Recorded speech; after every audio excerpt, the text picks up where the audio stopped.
তো আজকে আমরা 3.1 যে টাইপগুলো নিয়ে আলোচনা করব। তো টাইপগুলো নিয়ে কথা বলার আগে আপনাদেরকে একটু সাজেস্ট করব, এটা হলো যে আমার আগের ভিডিওটি অর্থাৎ পজিশনাল সংখ্যা পদ্ধতির ভিডিওটি দেখে নিন, তাহলে এই ভিডিওটি বুঝতে সহজ হবে।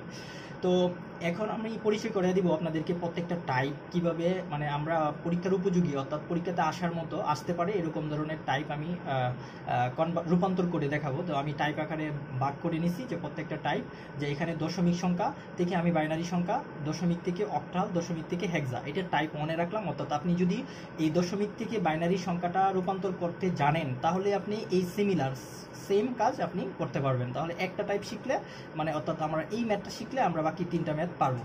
একটা ম্যাথে আমার 3টা ম্যাথ হয়ে যাচ্ছে। তো এটা হলো টাইপ 2। টাইপ 2-তে আমি এই বাইনারি থেকে দশমিক সংখ্যা, অক্টাল থেকে দশমিক, আবার হেক্সা থেকে দশমিক। তারপর আমরা টাইপ 3, অক্টাল থেকে বাইনারি, অক্টাল থেকে হেক্সা। তারপরে আমি আরেকটা জিনিস দেখাবো, এটা হলো টাইপ 4। এটা হলো বাইনারি থেকে অক্টাল, বাইনারি থেকে হেক্সা। টাইপ 5, অক্টাল থেকে দশমিক, অক্টাল থেকে হেক্সাডেসিমেল, আর হেক্সাডেসিমেল থেকে অক্টাল। তো এই হলো আমাদের টাইপগুলা। তো এই টাইপগুলা থেকে আমি আপনাদেরকে প্রত্যেকটা টাইপেরই একটা একটা করে আলাদা অঙ্ক করে দিব। তো আচ্ছা, এখানে এই যে 10 বলতে আমরা এখানে দশমিক সংখ্যা বোঝাচ্ছি, আর 2 বলতে বাইনারি সংখ্যা বোঝাচ্ছি, এখানে 2 বলতে বাইনারি সংখ্যা, 8 বলতে অক্টাল সংখ্যা, এবং 16 বলতে হেক্সাডেসিমাল সংখ্যা বুঝাচ্ছি। তো আমরা এই কনভার্টগুলো করব।